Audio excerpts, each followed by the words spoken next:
नमस्कार, प्रभात साक्षी news network पर आप सभी का स्वागत है। जम्मू कश्मीर के विभिन्न जिलों में भारी बारिश के कारण कई नदियों और नालों में अचानक बाढ़ आ गई है। साथ ही कुछ जगहों पर भूस्खलन और यातायात बाधित होने की भी सूचना है। अधिकारियों ने बताया है कि बारिश के कारण कई इमारतों को नुकसान पहुंचा है। मुगल रोड अवरुद्ध हो गया है और जम्मू श्रीनगर राष्ट्रीय राजमार्ग पर वाहनों की आवाजाही भी बाधित हुई है। उन्होंने बताया कि जम्मू में मूसलाधार बारिश के कारण बान टोल प्लाजा के पास राजमार्ग के एक हिस्से पर जल जमाव हो गया, जिससे यातायात बाधित हो गया और यात्रियों को बहुत असुविधाओं का सामना करना पड़ा।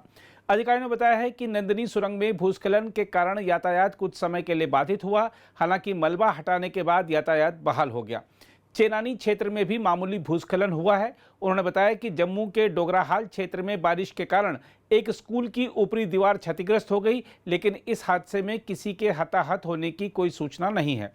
अधिकारियों ने बताया है कि वाहन चालकों से सावधानी बरतने के लिए कहा गया है, क्योंकि कई निचले इलाकों में जल भराव जारी है। उन्होंने बताया कि राजौरी और पुंछ के सीमावर्ती जिलों को कश्मीर घाटी से जोड़ने वाली मुगल रोड पर पीर की गली के पास रत्ता छाम में भारी भूस्खलन होने के बाद इसे यातायात के लिए बंद कर दिया गया है।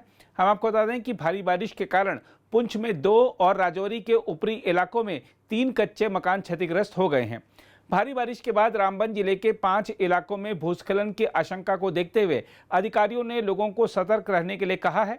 उधर किश्तवाड़ जिले के खानपुरा क्षेत्र के मुगल मैदान के पास भूस्खलन होने से राजमार्ग पर यातायात ठप हो गया, जिसके बाद प्रशासन मलबा हटा रहा है। अधिकारियों ने बताया है कि जम्मू, रियासी, सांबा और कठुआ जिलों में चिनाब, तवी, उझ और बसंतर सहित नदियां और नालों में तेज बहाव है, जिससे निचले इलाकों और बस्तियों में जल भराव हो गया है। उधर शिवसेना यूबीटी की जम्मू कश्मीर इकाई ने पूरे जम्मू कश्मीर में प्राकृतिक आपदाओं की रोकथाम के लिए एक शांति हवन यज्ञ का आयोजन किया।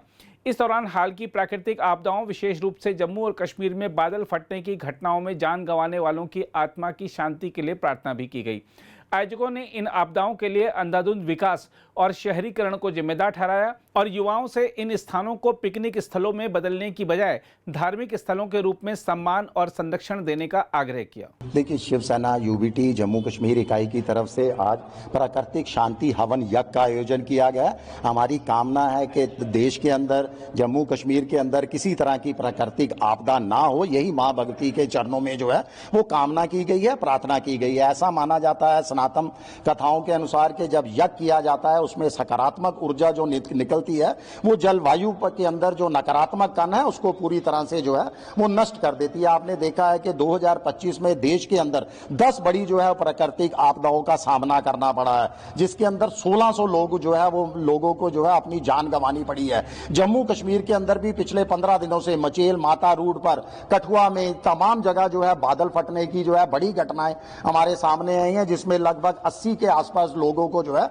अपनी जान गंवानी पड़ी है। एक भारी जो है वो आर्थिक नुकसान भी सहना पड़ा है। इन तमाम लोगों को मां भगवती के चरणों के अंदर जो है वो जगह मिले, उनकी आत्मा को शांति मिले, ऐसी कामना भी की गई है। आज के यज्ञ के अंदर आपने देखा है, देखिए इन प्राकृतिक आपदाओं का हमारा मानना है कि बहुत बड़ा एक कारण है जो आप हमारे धार्मिक स्थलों को, जो सनातनी धार्मिक स्थल उस पर जो अंधाधुंध जो है आप विकास कर रहे हो, उसको जो पिकनिक स्पॉट की तरह जो है उसको तब्दील किया जा रहा है। गाड़ियां आज ऊपर पहाड़ों तक जो है वो पहुंच रही हैं, वन क्षेत्र काटे जा रहे हैं, शहरीकरण जो है वो लगातार बढ़ रहा है, खनन लगातार जो है बढ़ रहा है। ये तमाम कारण है जिसके कारण लोगों को जो है प्राकृतिक आपदा का सामना करना पड़ा है। आज मां भगवती के चरणों में इस हवन के माध्यम से जो है वो प्रार्थना की गई है कि भविष्य के अंदर ऐसी प्राकृतिक आपदा से हमारा देश जो है वो बचा रहे। देखिए, शिवसेना यूबीटी की तरफ से ये हवन यज्ञ जो है, जो तमाम ये आपदाएं आई हैं जिसमें काफ़ी लोगों को अपनी जान गंवानी पड़ी हैं, उसके लिए किया जा रहा है उनके शांति हेतु। और पहले तो मैं कहूँगा कि परमात्मा उनको अपने चरणों में हमेशा के लिए स्थान प्रदान करें, उनको इस आवागमन से मुक्त करें। साथ ही मैं ये भी प्रार्थना करता हूँ बाकी जो भी हमारे युवा पीढ़ी हैं, जो भी हैं, कि धार्मिक स्थल जो है वो धर्म की तरह ही रखें, उसको पिकनिक स्थल ना बनाएं। वहाँ जाए, देखिए धार्मिक स्थल किस लिए होता था कि बड़े बुजुर्गों का सम्मान करते हुए उनको धार्मिक स्थल का उनको यात्रा कराया जाता था। आज क्या है कि उनको कोई पूछता नहीं है। कई ऐसे घर, मैं कहीं किसी का नाम नहीं लूँगा, जनरल में बात कर रहा हूँ और मैं एक सुझाव दे रहा हूँ कि जो भी युवा पीढ़ी हैं वो अपने बड़े बुजुर्गों का सम्मान करें, मान करें। उनको लेकर के अगर जाना है तो उनको धर्म की तरह उनको लेकर के जाएं, उनको यात्रा कराएं। और गोस्वामी तुलसीदास बाबा ने लिखा हुआ है रामचरितमानस में, एक दूसरे से देखिए प्रेम रखिए, प्रेम में ही शक्ति है, प्रेम से बढ़ के कोई शक्ति नहीं है। जहाँ प्रेम है वहाँ शक्ति है। कि जहाँ सुमति तहाँ संपत्ति नाना, जहाँ कुमति तहाँ विपत्ति निधाना। जहाँ सुमत है वहाँ संपत है और धर्म का वहीं पर वास होता है, और जहाँ कुमत है वहाँ विपत है। इसलिए हम एक दूसरे से प्रेम करें, किसी से ईर्ष्या द्वेष ना करें, अपने बड़े बुजुर्गों का सम्मान करें। और इसी के साथ अपने वाणी को विराम देता हूँ। जय श्री राम। अगर आप भी लेना चाहते हैं देश दुनिया की तमाम जानकारी तो आज ही सब्सक्राइब करें हमारे चैनल को। साथ ही नीचे दिए बेल आइकन को जरूर दबाएं ताकि हर अपडेट आप तक पहुंच सके।